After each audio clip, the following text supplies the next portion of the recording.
Hello बच्चों, कैसे हो आप लोग। आशा और उम्मीद करता हूँ स्वस्थ होंगे, मस्त होंगे। जहाँ भी होंगे ज़बरदस्त तरीके से आप अपनी तैयारी कर रहे होंगे। साथियों, आज हमारा रस टॉपिक का ये दूसरा वीडियो है।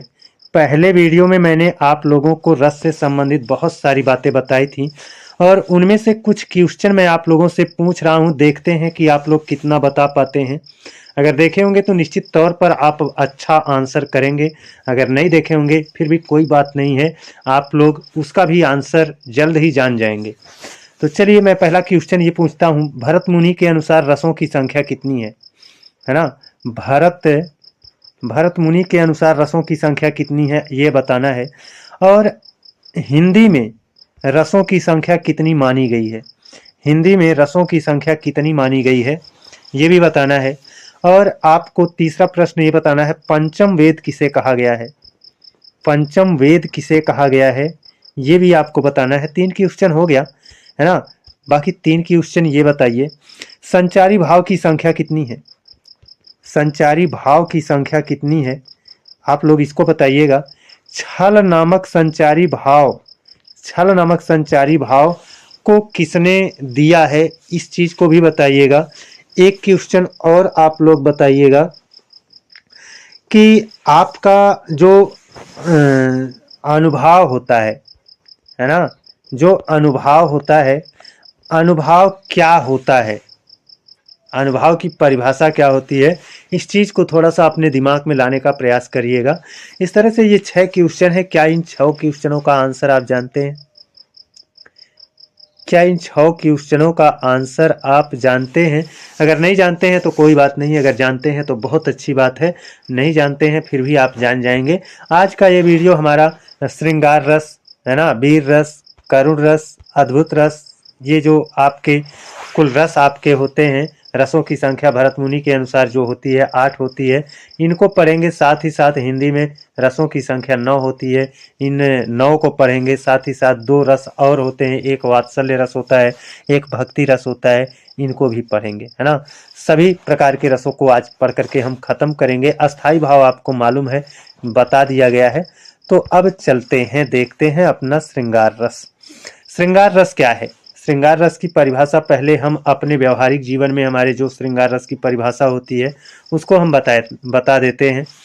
प्रेमी और प्रेमिकाओं के, है ना, जो एक प्रेमी होता है, प्रेमिका होती हैं, इनके प्रेम प्रसंग का जो वर्णन होता है उसी को कहा जाता है श्रृंगार रस, है ना। नायक नायिका के प्रेम प्रसंग का वर्णन ही क्या है? श्रृंगार रस है। अब नायक नायिका है, उनका प्रेम प्रसंग जब चलेगा तो भाई कहीं पर नायक नायिका के संयोग की अवस्था बनेगी तो कहीं पर नायक और नायिका के वियोग की अवस्था बनेगी। तो इस तरह से श्रृंगार रस के 2 भेद बनेंगे, एक होगा संयोग श्रृंगार और एक होगा वियोग श्रृंगार। याद रखना है आपको, वियोग श्रृंगार का एक और नाम होता है विप्रलंब श्रृंगार। विप्रलंब श्रृंगार ये वियोग श्रृंगार का दूसरा नाम होता है। ये आजकल ये विप्रलंब श्रृंगार ऑप्शन में पूछा जाता है, तो इस चीज को थोड़ा सा ध्यान में रखिएगा कि एक होता है संयोग श्रृंगार, एक होता है विप्रलंब श्रृंगार। विप्रलंब श्रृंगार को ही क्या कहते हैं? वियोग श्रृंगार कहते हैं। संयोग श्रृंगार में क्या होता है? नायक और नायिका के मिलन का वर्णन होता है। और वियोग श्रृंगार में क्या होता है? नायक और नायिका यानी दोनों प्रेमियों के, है ना, वियोग का, बिछड़ाव का वर्णन होता है ना। अब संयोग श्रृंगार की परिभाषा क्या है, वियोग श्रृंगार की परिभाषा क्या है, ये आप यहाँ पर देखो, यहाँ पर दी गई है, आप लोग पढ़ लीजिएगा। बस मैंने जो बताया है वही रियल है ना। और बाकी ये किताबी ज्ञान है, किताब में ऐसे ही लिखा रहता है। अब देखो, यहाँ पर हमको उदाहरण समझने की जरूरत है। उदाहरण यहाँ पर कह रहा है, निस दिन बरसत नैन हमारे, निस दिन बरसत नैन हमारे, निस दिन बरसत नैन हमारे। यहाँ पर देखिए, नैनों से यानी आंखों से बारिश होने की बात की गई है। लेकिन अब आप तो जानते हो कि जब प्रेमी और प्रेमिका दोनों अलग होते हैं तो वहाँ पर भी क्या होता है, वहाँ पर भी आपका आंखों से आंसू गिरते हैं, रोने वाली स्थिति बनती है ना। तो वहां पर क्या होगा? वियोग श्रृंगार होगा, है ना। जब नायक और नायिका के बिछड़ने पर रोने वाली स्थिति बनेगी तो वहां पर क्या बनेगा, वियोग श्रृंगार बनेगा। अब देखिए दूसरा उदाहरण, कहत नटत रीझत खिजत मिलत खिलत ललियात, और ये बहरे मौन में करत है नैनन ही सो बात, है ना। अब इनका थोड़ा सा अर्थ देख लीजिए, है ना। एक क्या उन्हें राधा जी हैं और कृष्ण जी हैं, है ना। राधा जी कृष्ण से बात करना चाहती हैं लेकिन बात करने का कोई कारण नहीं बन पा रहा है, तो राधा जी ने क्या किया ना, कृष्ण की बांसुरी चुरा ली, है ना। अब राधा जी कृष्ण की बांसुरी चुरा ली और राधा जानती हैं कि अभी कृष्ण अपनी बांसुरी ढूंढेगा इधर उधर, है ना। और जब ढूंढ करके थक जाएगा तो हमसे पूछेगा, और हमसे पूछेगा तो हम उसको चिढ़ाएंगे, है ना। इन्हीं सभी चीजों का वर्णन इस पंक्ति में इस पंक्ति में किया गया है। कहत नटत रीझत खिजत मिलत खिलत ललियात, भरे मौन भरे नैन से करत है नैनन ही सो बात, है ना। तो यही सब चीजें इसमें वर्णित किया गया है। एक एक शब्द का अर्थ बता करके लाइन को क्लियर करना, ये समय इतना नहीं है ना। मोटा मोटा हमने आपको सारा बात समझा दिया है। अब देखिए अगला उदाहरण क्या है। अगला उदाहरण है, पिहु सो कहु संदेशड़ा हे भंवरे हे काग, है ना। और यहाँ पर देखो संजोग श्रृंगार था, कहत नटत रीझत चिद, है ना। इसमें क्या था, आपका संजोग श्रृंगार था। और ये दूसरा उदाहरण जो आपका है, पिहु सो कहूं संदेशड़ा हे भंवरा हे काग, सो धन बीरही जरि मुई तनिक धुआं मोहि लाग, है ना। ये जो आपकी लाइनें हैं, ये जो लाइनें हैं ये आपकी मलिक मोहम्मद जैसी की लाइनें हैं। और इसमें देखो कुछ है भाव निकल रहा है, पिहु सो कहूं संदेशड़ा, है ना। मतलब पति यानी प्रेमी से ये संदेश देने की बात कर रही हैं, किससे, भंवरा हे काग, हे भंवरे हे काग मेरे पति को यह संदेश दे देना कि सो धन बिरह जर मुई, है ना। उनकी जो प्रेमिका है वह उनके विरह में जल रही है, तनिक धुआं मोहिलाग, है ना। क्या तुमको कोई धुआं पहुंच रहा है ना।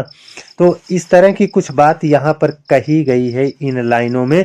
तो यहाँ पर क्या है, यहाँ पर क्या है कि प्रेमिका अपने प्रेमी से अलग है, अतः यहाँ पर वियोग श्रृंगार का वर्णन है ना। अर्थ जाने रहेंगे तो बहुत अच्छा रहेगा, नहीं जानेंगे तब भाई उतना अच्छा तो नहीं रह पाएगा, है ना। इसीलिए थोड़ा अर्थ की तरफ हम आपका ध्यान ले जा रहे हैं। अब यहाँ पर एक और उदाहरण है, मेरे तो गिरधर गोपाल दूसरों न कोय, जाके सिर मोर मुकुट मेरे पति सोए। यहाँ पर भी क्या है, मीराबाई की पंक्तियाँ हैं और इनमें क्या है, वियोग श्रृंगार है। आप इनको ध्यान से पढ़िए, आपके सामने खुद अर्थ निकल आएगा। मेरे तो गिरधर गोपाल दूसरों न कोय, मेरा तो केवल वही अकेला एक है गिरधर गोपाल, दूसरा कोई नहीं है। जाके सिर मोर मुकुट मेरे पति सोए, है ना। तो यहाँ पर क्या है, राधा कह रहे हैं, मीराबाई की विरह का वर्णन है ना। अखियां हरि दर्शन की भूखी, कैसे रहे रूप रस राची, ये बतियां कर रूखी, है ना। ये बतियां सुन रूखी। तो यहाँ पर भी क्या है, वियोग श्रृंगार है ना। अब देखिए एक लाइन ये, हे खग हे मृग हे मधुकर श्रेणी, तुम देखी सीता मृग नैनी। इसमें क्या है ना कि सीता जी का जब हरण हो जाता है तो राम जी सीता जी के तलाश में निकलते हैं, तो पशु पक्षी पेड़ पौधे सबसे पूछते हैं, कहते हैं हे खग हे मृग हे मधुकर श्रेणी, तुम देखी सीता मृग नैनी, है ना। तो ये पूछ रहे हैं। करुण रस, अब देखते हैं करुण रस। करुण रस में क्या होता है ना, करुण रस में क्या होगा दोस्तों कि हृदय में बहुत तकलीफ होगी और उस तकलीफ के कारण रोने का मन करेगा, है ना।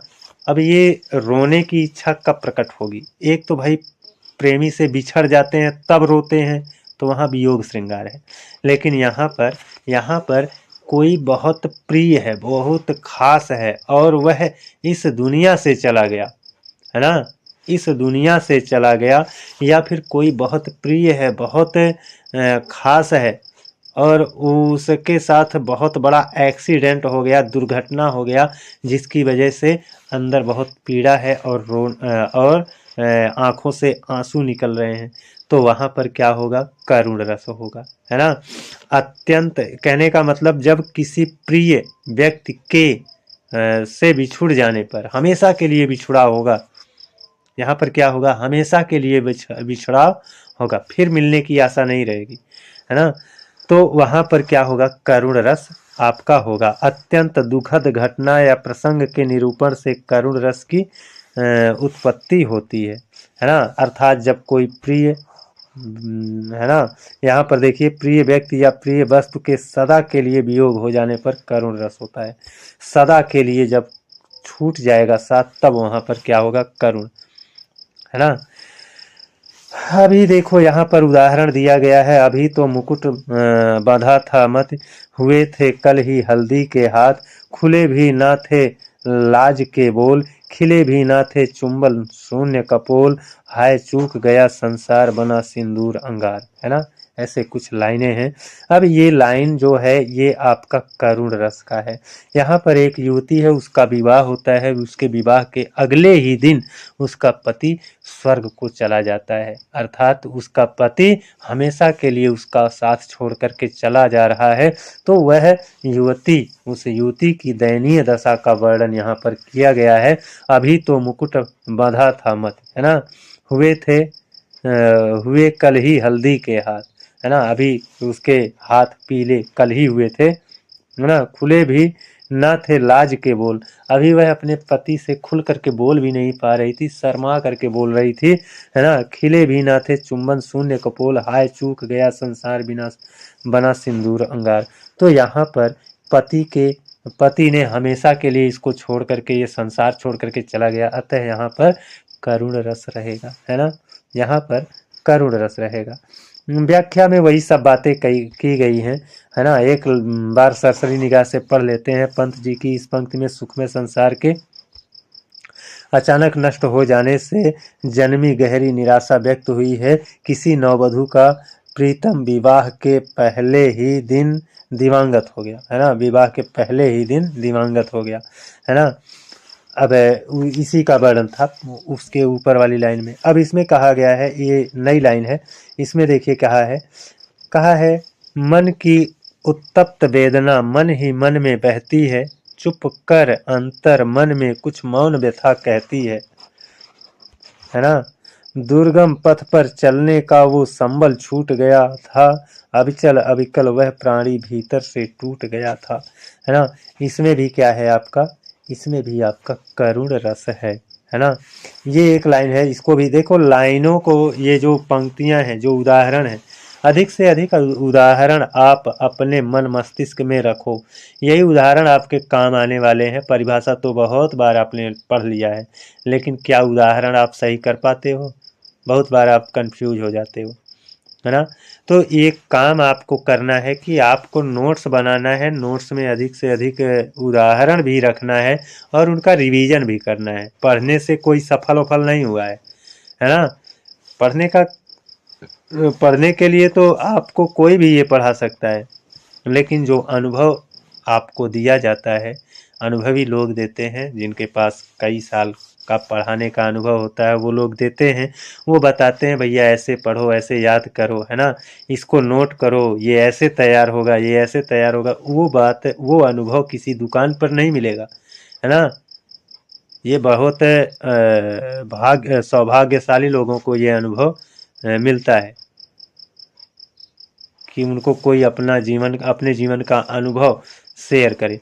तो अगर मिल रहा है तो उसको ले लेना चाहिए। और मैं तो अपने चैनल पर अक्सर कभी कभी आकर के बताता रहता हूँ कि ऐसे पढ़ो, है ना, ऐसे याद करो, ऐसे सफलता मिलेगी, है ना। ज्ञानी बनने का ये तरीका है, नौकरी पाने का ये तरीका है ना। तो ये सब चीज़ें बड़ी मायने रखती हैं। तो इन सब चीज़ों को पहले जानो, पढ़ाई तो होगी, अपने आप होगी, है ना। जब अपने आप पढ़ाई तो अपने आप होती है, पढ़ाई करने के लिए आपको बैठना नहीं पड़ता है ना। आपको अपना लक्ष्य दिखने लगेगा, खुद अपने आप पढ़ोगे, 4 घंटे 5 घंटे कब हो जाएगा पूरा आप जाने नहीं पाओगे, है ना। 4 घंटे 5 घंटे भी आपको कम लगने लगेगा तब, जब जाग जाओगे, है ना। तो मुर्दा बनकर ना पढ़ो, जिंदा होकर के पढ़ो, मैं तो यही कहूँगा। अब देखते हैं वीर रस, है ना। वीर रस में क्या होता है ना, वीरता का गुणगान होता है। अब वीरता कई तरह का होता है। अगर आप दान दे करके किसी का कल्याण कर देते हैं तो आप दानवीर कहलाते हैं, है ना। अगर आप धर्म के मार्ग पर चलते हैं, है ना, तो आपके धर्म वाली बात पर बड़ा गर्व करते हैं तो आप धर्मवीर कहलाते हैं, है ना। आप के अंदर बहुत, आपका हृदय बहुत बड़ा है, आप दया करते हैं, दया के सागर हैं, तो आप दयावीर कहलाएंगे। और आप युद्ध में जा कर के अपने वीरता का प्रदर्शन करते हैं तो वहाँ पर आप युद्ध वीर कहलाएंगे। तो वीरता तो बहुत जगह होती है ना। तो इसी तरह से वीरता के 4 भेद हैं, वीर रस के 4 भेद हैं, युद्ध वीर, दान वीर, दया वीर, धर्म वीर, है ना। और वीर रस की यहाँ पर परिभाषा देख लो, युद्ध, धर्म, दान तथा करुणा के प्रसंगों में किसी, है ना, वीर या महापुरुष नायक की चेष्टाओं के चित्रण से वीर रस होता है। अब आपका व्यवहारिक जीवन की परिभाषा यही है, वीर रस। वीर रस मतलब वीरता है क्या? वीरता आप जानते हो, कोई व्यक्ति है, उसके व्यक्तित्व से हम प्रभावित हो जाते हैं तो इसका मतलब वहाँ पर वीर रस है। जरूर उसके व्यक्तित्व से, उसके युद्ध वाले व्यक्तित्व से, या फिर उसके दान वाले व्यक्तित्व से, या उसके धर्म वाले व्यक्तित्व से, या फिर उसके दया वाले व्यक्तित्व से आप प्रभावित हुए हो तो आप उसको कोई ना कोई वीर पुरुष मानते हो। चाहे दया वीर पुरुष मानते हो, चाहे युद्ध वीर पुरुष मानते हो, चाहे आप कर्म वीर पुरुष मानते हो, चाहे आप धर्म वीर पुरुष मानते हो, है ना, चाहे दान वीर पुरुष मानते हो, कोई ना कोई है ना। तो यहाँ पर जो आपका वीर रस होता है, इसमें आपका अनुभाव क्या होता है? अनुभव देखो दोस्तों, कल मैंने आप लोगों को बताया था, अनुभाव मतलब अनुमाने बाद में, भाव मतलब विचार उत्पन्न हो, यानी अस्थाई भाव जाग जाने के बाद जो भाव उत्पन्न होता है ना, उसी को कहते हैं क्या? अनुभाव। और वीर रस में उत्साह नामक अस्थाई भाव होता है, उत्साह नामक अस्थाई भाव होता है, वीर रस का अस्थाई भाव उत्साह होता है। और ये उत्साह नामक अस्थाई भाव जब जागृत हो जाता है ना, तो उसके बाद अनुभाव क्या होता है भाई? उत्साह आपके अंदर आ गया तो अब आपकी क्या है, बाहें फड़केंगी, है ना। जैसे दुश्मन को चीरने फाड़ने के लिए आपके मुट्ठे ऐसे मुट्ठा बंधेगा, है ना, बाहें फड़केंगी, आपके मुंह पर लाली आएगी, मुंह लाल होने लगेगा। ये सभी जो होते हैं ये आपके क्या होते हैं? अनुभव होते हैं। क्या होते हैं? अनुभव होते हैं, है ना। और वीर रस के 4 भेद होते हैं, युद्ध वीर, दान वीर, दया वीर, धर्म वीर, है ना। उदाहरण कौन कौन सा है? उदाहरण देखिए यहाँ पर क्या है, बुंदेले हर बोलो के मुँह से सुनी कहानी थी, खूब लड़ी मर्दानी वह तो झांसी वाली रानी थी। यहाँ पर रानी लक्ष्मीबाई के युद्ध वीर का मतलब युद्ध के वीरता का गुणगान किया गया है, अर्थात इसमें युद्ध वीर, है ना, ये युद्ध वीर रस है इसमें, है ना। वीर तुम बढ़े चलो, धीर तुम बढ़े चलो, है ना, सामने पहाड़ हो, सिंह की दहाड़ हो, तुम कभी रुको नहीं, तुम कभी झुको नहीं। इसमें भी क्या है? वीर रस है ना, वीर रस है। अब देखेंगे हम रौद्र रस। रौद्र रस, ये इसका स्थायी भाव क्या होता है? सॉरी देखिएगा, हाँ।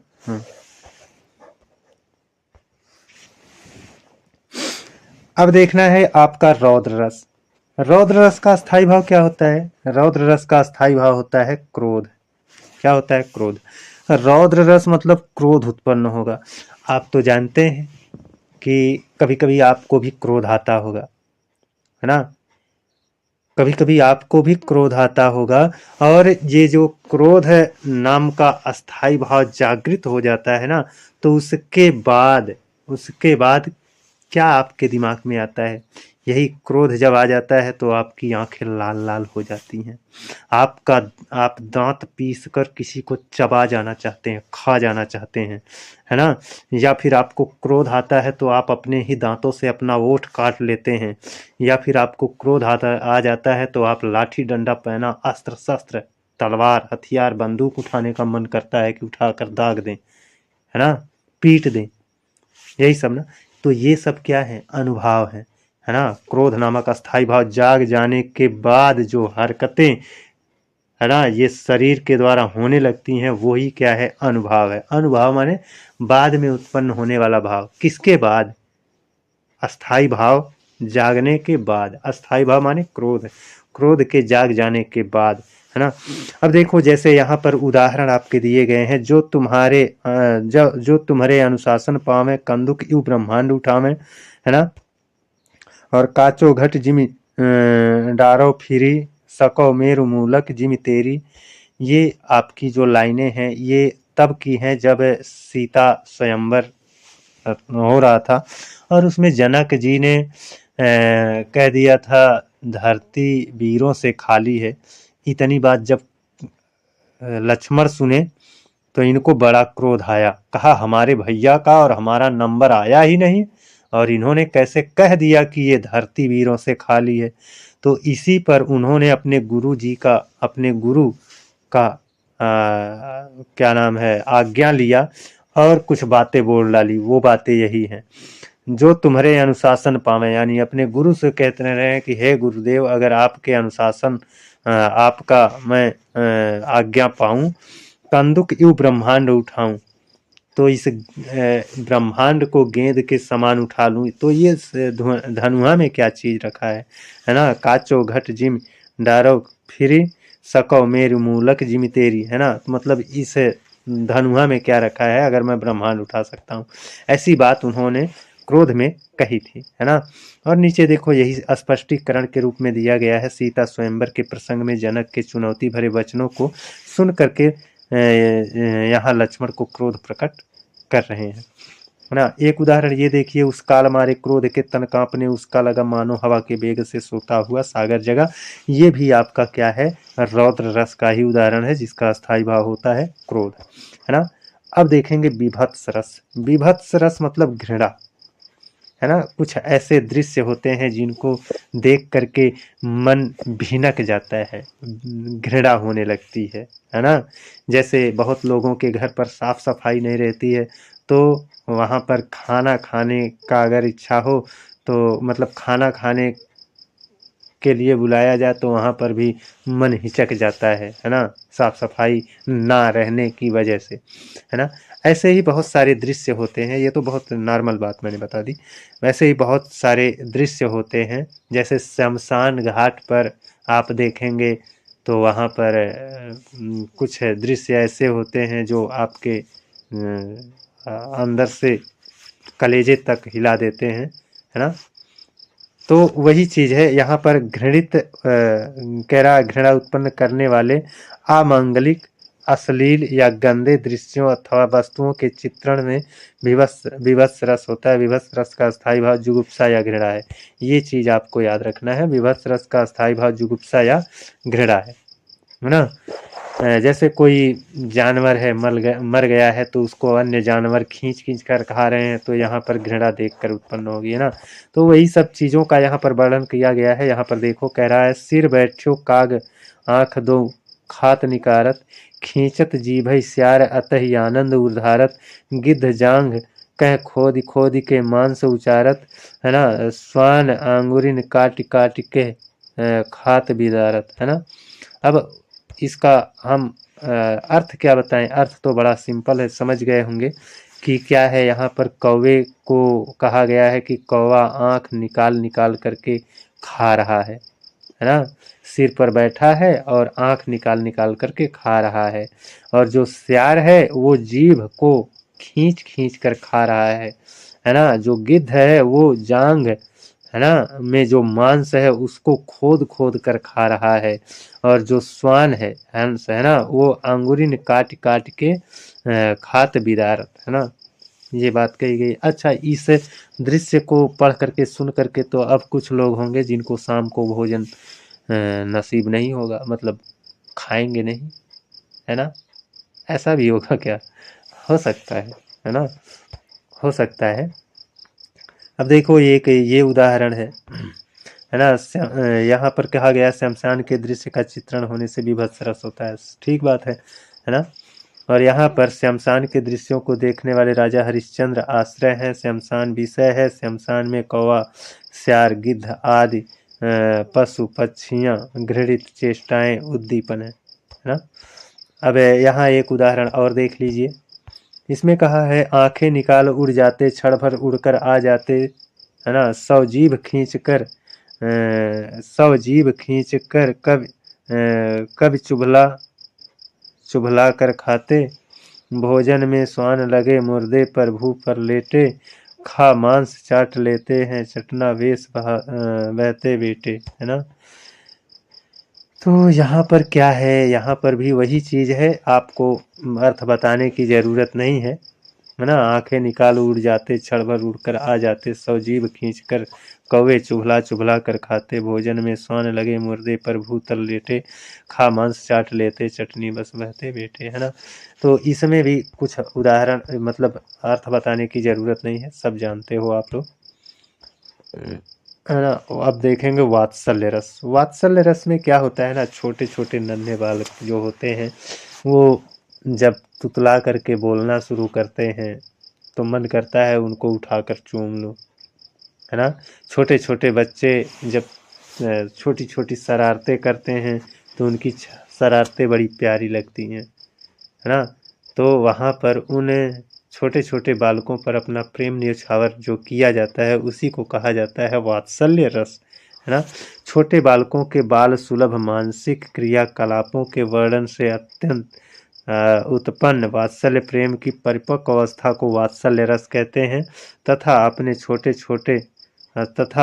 से छोटे के लिए स्नेह का चित्रण होने पर वात्सल्य रस होता है। वात्सल्य रस का स्थायी भाव वात्सल्यता है। अच्छा, इस चीज़ को वात्सल्य रस का स्थायी भाव वात्सल्यता है, इस चीज़ को याद रखना। और मैंने जो अभी आपको व्यवहारिक परिभाषा बताई कि छोटे छोटे बच्चे जो होते हैं, जो अभी नौनिहाल हैं, साल भर के हैं, है ना, 8 महीने 10 महीने के हैं, 12 महीने 15-16 महीने के हैं, ये छोटे छोटे बच्चे अपने छोटे छोटे हाथों से, अपने छोटे छोटे कृत्यों से, अपने तुतलाते हुए जुबान से, है ना, जो कुछ भी करते हैं बड़ा ही प्यारा लगता है। तो वही क्या है वात्सल्य रस है। ये हमारे व्यवहारिक जीवन की यही परिभाषा है। बाकी किताबी परिभाषा तो ये आपकी दी ही गई है ना। अब यहाँ पर देखो, वात्सल्य रस में छोटे छोटे बालकों के बाल चित्रण को दर्शाया जाएगा। यशोदा हरि पालने झुलावे, हलरावे दुलरावे महलावे, जो सोई कुछ गावे, ना। यशोदा वहाँ पर श्री कृष्ण को खिला रही हैं, कुछ गा रही हैं, उनको झुला रही हैं, दुलरा रही हैं, है ना। तो वही है हलरावे दुलरावे मलहावे सोई कुछ गावे, है ना। तो यहाँ पर कृष्ण के बाल रूप का चित्रण किया गया है ना। तो वात्सल्य रस होगा। वर्दंत की पंगति कुंद कली अधराधर पल्लुल खोली, चपला चमके घन बीच जगह छवि मोतिन अमल अमोलन की, है ना। अब यहाँ पर भी इसका अर्थ थोड़ा सा जानने का प्रयास करो। जब छोटे छोटे बच्चे 8 महीने 9 महीने के होते हैं तो उनके मुंह में दांत आने लगता है ना। और जब एक दांत या 2 दांत आता है तो वो दांत जो शुरुआत में 1-2 दांत आता है, इतना प्यारा लगता है, इतना प्यारा लगता है कि उस बच्चे की मौसी, बुआ, चाची, चाचा, है ना, और भी लोग होते हैं, मम्मी, पापा, मौसी, सबको बड़ा प्यारा लगता है। और बार बार कहते हैं बाबू तन की मुँह खोला दांतवा देखी, बाबू तन की मुँह खोला दांतवा देखी। तो इस तरह का मतलब वो इतना प्यारा ही लगता है कि देखने का मन करता है लोगों का, है ना। और उसी का वर्णन किया गया है ना। वरदंत की पंगति कुंद कली अधराधर पल्लोल खोल की, है ना, चपला चमके घन बीच जगह छवि मोतिन मोल अमोल की, है ना। यानी जो ओठों के बीच में जो आपका दांत निकल रहा है ना, वो मोती के समान चमक रहा है ना। और वो अनमोल है। उस समय भाई अनमोल तो होता ही है। तो इस तरह का कुछ दृश्य का वर्णन किया गया है इसमें, है ना। और देखिए यहाँ पर कह रहा है शोभित कर नवनीत लिए घुटरुअन चलत रेणु तन मंडित मुख मंडल दध लेप किए, है ना। यहाँ पर भी बाल चित्रण का वर्णन है। घुटरुओं मतलब घुटने के बल पर जेके कहन बकैया, है ना। जब बच्चा बकैया चलता है, गुटरुन के बल चलता है, तो वो बड़ी शरारतें करता है, और दही पा जाएगा तो मुंह भर पोत लेगा, पोत करके इधर उधर घूमेगा। तो ये सब दृश्य बड़े मनोहर होते हैं, है ना। बाल चित्रण है यहाँ पर। बच्चे पर प्रेम आएगा तो वात्सल्य रस होता है ना। शोभित कर नवनीत लिए घुटुरवन, है ना। चलत रेणु मन मंडित मुख दधि लेप किए। अब देखेंगे हास्य रस। हास्य रस में क्या है ना दोस्तों, कि हंसी आएगी जब हम कोई अनुचित आचरण का प्रयोग करेंगे, तो वहाँ पर क्या होगा, हंसी आएगी।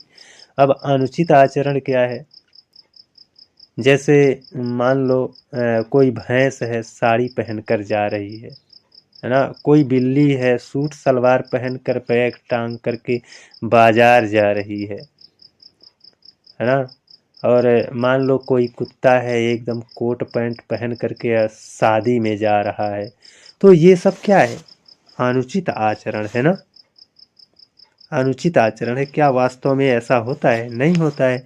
तो ये उचित नहीं है, अनुचित आचरण है। ऐसे दृश्य को देखेंगे आप तो आपको हंसी आएगी ही, है ना। ऐसे दृश्य को आप देखेंगे तो क्या होगा, हंसी आएगी। और वहाँ पर क्या होता है, हास्य रस होता है ना। अच्छा बताओ, कभी आलू और प्याज का ब्याह होता है क्या? अब आलू की बारात, आलू का ब्याह होगा। अब उसमें गाजर हैं, पालक हैं, ये सब ढोल बजाएंगे, और करेला उसमें डांस करेगा। तो ये सब दृश्य अगर आपको दिखाया जाएगा तो आपको हंसी आएगी ना। तो यही होता है यहाँ पर हास्य रस, है ना। अनुचित आचरण विकृत चेष्टाओं के चित्रण से हास्य रस होता है। हास्य रस का अस्थाई भाव क्या होगा, हास होगा। ये याद रखना, हास्य रस का अस्थाई भाव क्या होगा, हास होगा। और हास्य रस का कहाँ होता है, जहाँ पर अनुचित आचरण का चित्रण किया जाता है ना। अब देखो यहाँ पर, आधा पात बबूल का तामे तनिक बिसान, लाला जी करने लगे छठे क्षमा से दान, है ना। बिंध्य के वासी उदासी तपोव्रत धारी हैं, महाबिन नारी दुआरे नारी दुखारे, और गौतम तीन तरी तुलसी सो कथि सुन मुनि वृंद सुखारे। तो ये क्या है, यहाँ पर आपका हास्य रस है। इनका अर्थ है बहुत ज़्यादा मैं भी क्लियर नहीं हूँ, आप लोग भी सर्च कर लीजिएगा। कोई मैं बहुत बड़ा ज्ञाता नहीं हूँ कि आपको सब कुछ मुझको आता ही है। मुझको भी बहुत सारे उदाहरण ऐसे हैं जिनका अर्थ नहीं आता है, मुझको भी सर्च करना पड़ता है, ढूंढना पड़ता है, किताबों में ढूंढना पड़ता है। तो इन दोनों का आप लोग अर्थ ढूंढ लीजिएगा, है ना। और हम एक और आपको बता दें, हमारे जब हम छोटे थे, मतलब 8-10 में पढ़ रहे थे, तब एक बच्चा हास्य रस का उदाहरण बताता था। टीचर, मतलब टीचर पूछते थे तो बताता था, हम सबको याद हो गया था, क्योंकि वो इतना प्यारा उदाहरण ही था कि याद हो गया सबको, है ना। वो उदाहरण ये था, सरपुतिया के सजल बरतिया रतिया चार पहर निकले, ऐसा कुछ था, है ना। तो अब देखो, सरपुतिया के सजल बरतिया रतिया चार पहाड़ निकले, सरपुतिया का बारात सजत है ना। या हंसुआ ले चमकावत बाटी, लाज नचरा देखावत बाटी, पता नहीं सही कान का रहा है ये सब। ये सब हमारा कब का है, ये सब जब 8वीं में पढ़ते थे तब ये सब उदाहरण रहते थे, है ना। आजकल ये उदाहरण कभी कहीं मिलते ही नहीं है, अब कि रिवीजन हो और फिर से याद हो जाए। ये सब उदाहरण अब दिखते नहीं है ना। अब ये देखो, इस दौड़ धूप में क्या रखा, आराम करो आराम करो आराम, जिंदगी की कुंजी इसमें न तपेदिक होती है, आराम सुधा की एक बूंद तन का दुबलापन खोती है। अब देखो, आराम करो, है ना। इस दौड़ धूप में क्या रखा, आराम करो। बताओ, आराम करने से काम चलेगा? है अनुचित बात है ना, अनुचित आचरण कह रहा ना। आराम जिंदगी की कुंजी, इससे न तपेदिक होती है। आराम करने से क्या तपेदिक नहीं होगी, मतलब रोग नहीं होगा। आराम करोगे, 4-6 महीना आराम करो, 2-4-10 रोग हो जाएंगे, है ना। और ज़्यादा अगर आप आराम करोगे तो रोगों की गिनती अपने अंगुलियों पर नहीं कर पाओगे, है ना। उसके लिए आपको 1 से 100 तक गिनती रखना पड़ेगा, तबे गिनती हो पाएगी कि कितना रोग हुआ आपको। तो ये शरीर है एक इंजन के समान है, तो इस शरीर को चलाना ही पड़ेगा। अगर ये शरीर चलेगा नहीं, काम नहीं करेगा, झुकेगा नहीं, है ना, तो इसमें रोग हो ही जाएगा, जंग लग ही जाएगा, है कि नहीं। तो आराम कोई कुंजी नहीं है ना। परिश्रम सफलता की कुंजी होता है, आराम जिंदगी की कुंजी नहीं होता है। तो अनुचित आचरण है, इसीलिए इसमें भी क्या हो जाएगा, हास्य रस इस पंक्ति में विद्यमान है ना। अब देखेंगे भयानक रस। भयानक रस देखेंगे, और भयानक रस में ज़्यादा नहीं, भयानक रस में क्या होता है, डरावना दृश्य होता है। जैसे मान लो रात के समय आप कहीं जा रहे हो, है ना, आपको लगेगा कि सामने कोई है ना, बड़ी सी चोटी बांधे हुए है और बैग लिए हुए है ना, और उसकी आंखें कैसी हैं, लाल लाल हैं।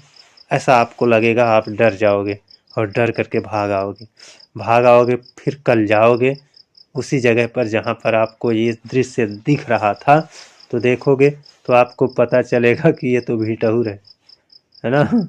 और उस पर क्या है कि ये बांस की, आम की पत्तियां लिपटी पड़ी हैं, और यही सब आप देख करके अपने मन में कल्पना कर लिए, और आपको लगने लगा कि यहाँ भूत पिशाच चुड़ैल है, तो डर गए, डरावना दृश्य बना लिए अपने मन मस्तिष्क में, है ना।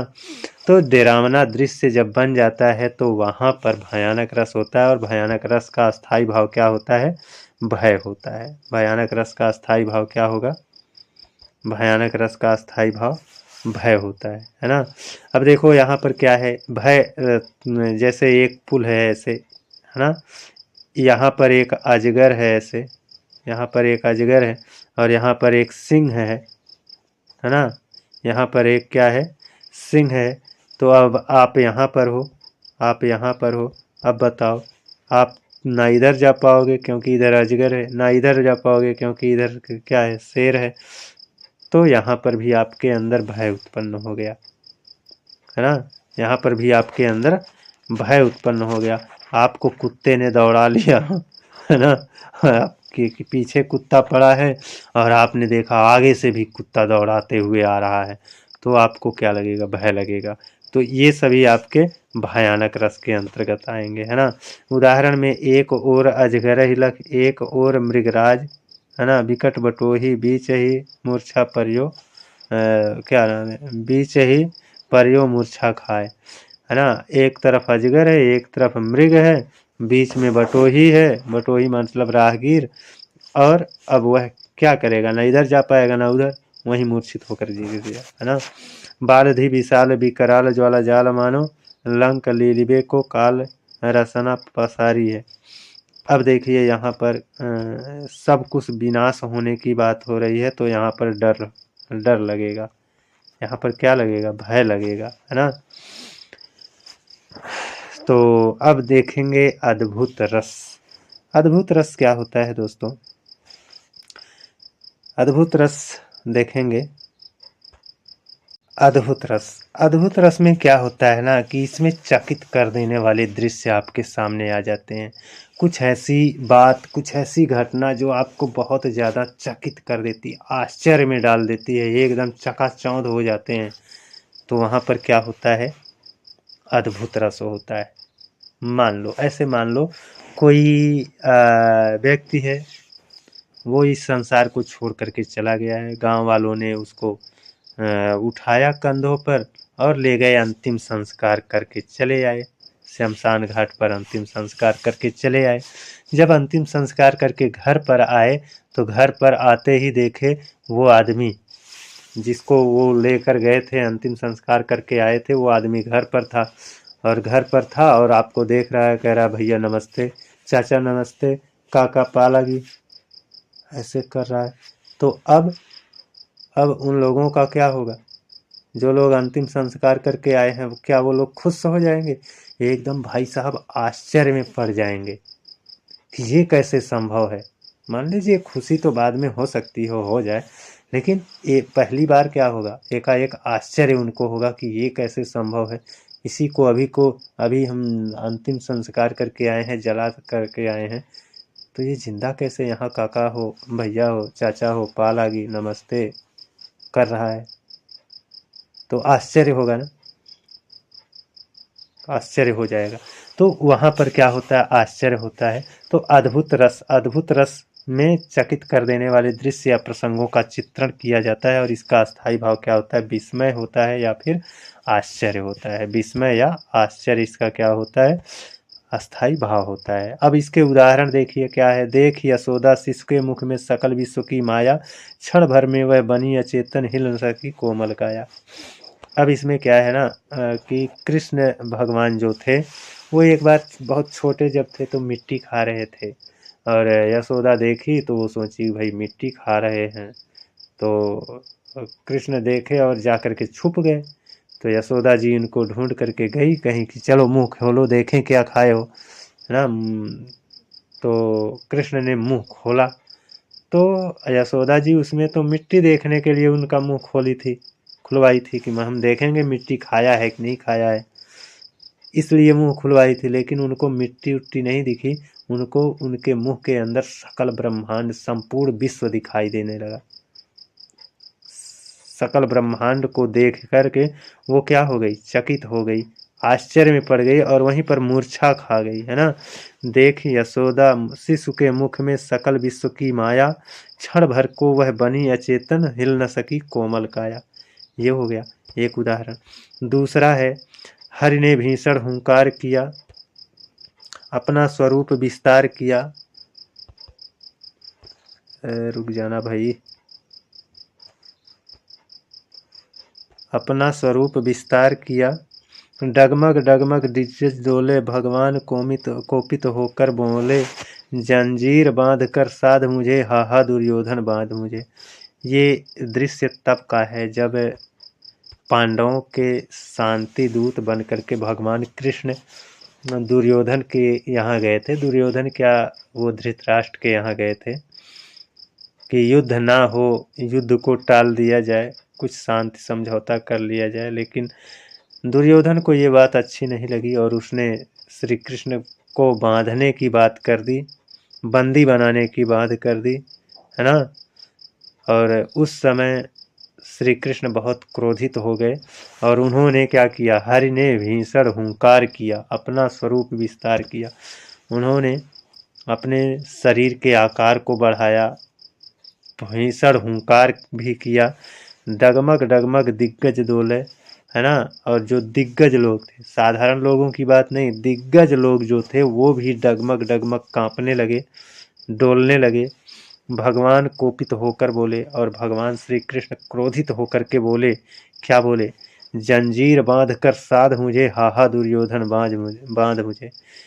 उन्होंने दुर्योधन को संबोधित करते हुए कहा कि मुझे बांधना चाहता है तो जंजीर लाकर मुझे बांध ले, और बांधने का दुस्साहस करके देख भी ले, है ना। हाहा दुर्योधन बांध मुझे, जंजीर बांध कर साध मुझे, है ना।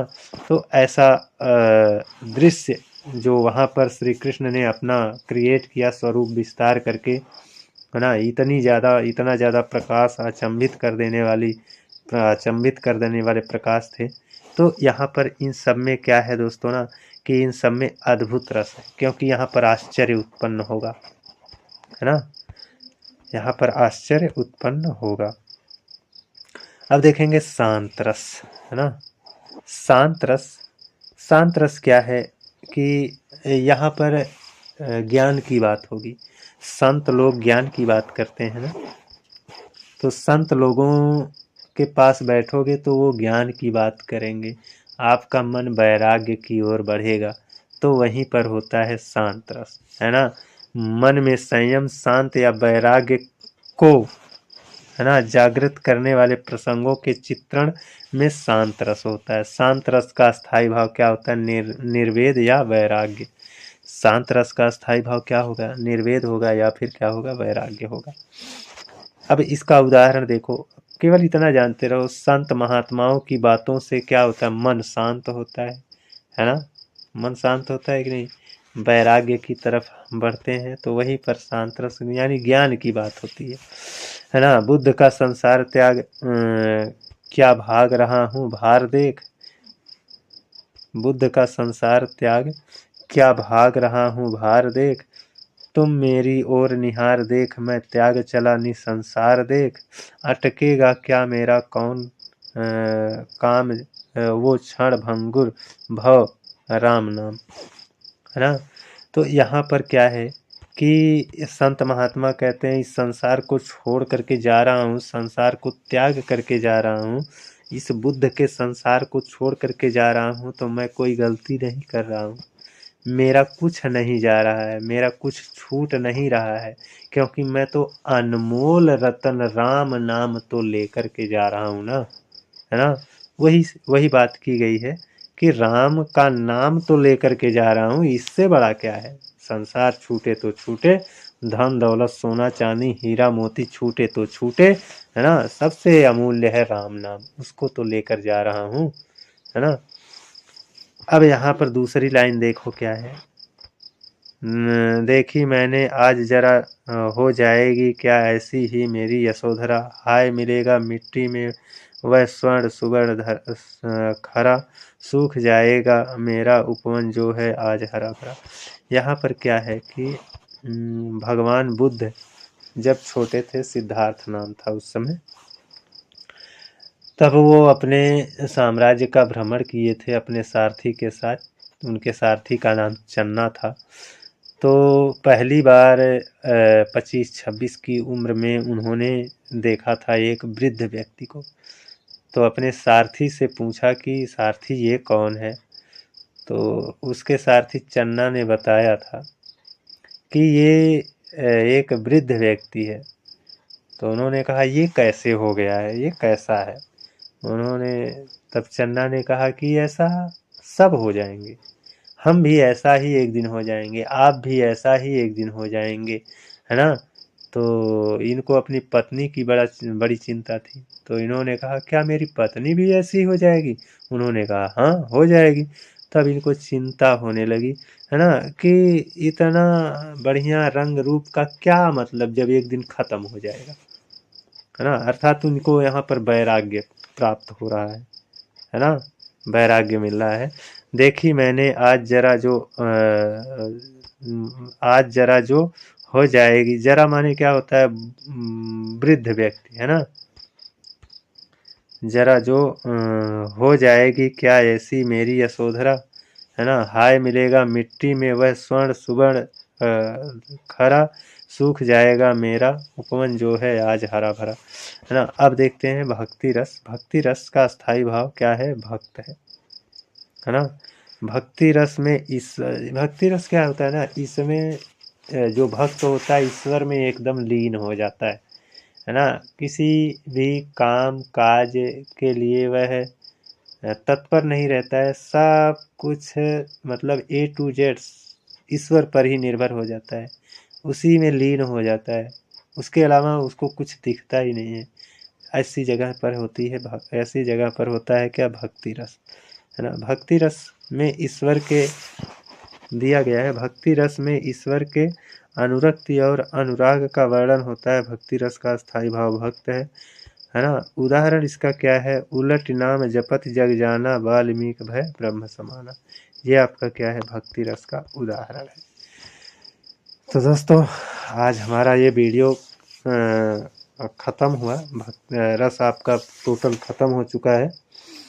और ये जो मैं वीडियो शूट कर रहा हूँ ना, दोबारा शूट कर रहा हूँ। पहली बार जब मैंने शूट किया था तो वो पता नहीं क्या हो गया, है ना। शूट पूरा कर लिया, 1 घंटा 1 मिनट का वीडियो वो वाला बना था, और उसके बाद गैलरी में जाकर देखने लगा तो वहाँ पर वीडियो थी ही नहीं, है ना। तो अब मैं मेमोरी को थोड़ा सा क्लीन करके जगह बना करके तब फिर से शूट कर रहा हूँ, इसीलिए 1 दिन का गैप हो गया, वीडियो नहीं जा पाएगा। अब ये तो वीडियो जाएगा, 1 दिन लेट होगा, कोई बात नहीं है। आज के लिए बस इतना ही। जय हिंद, वंदे मातरम।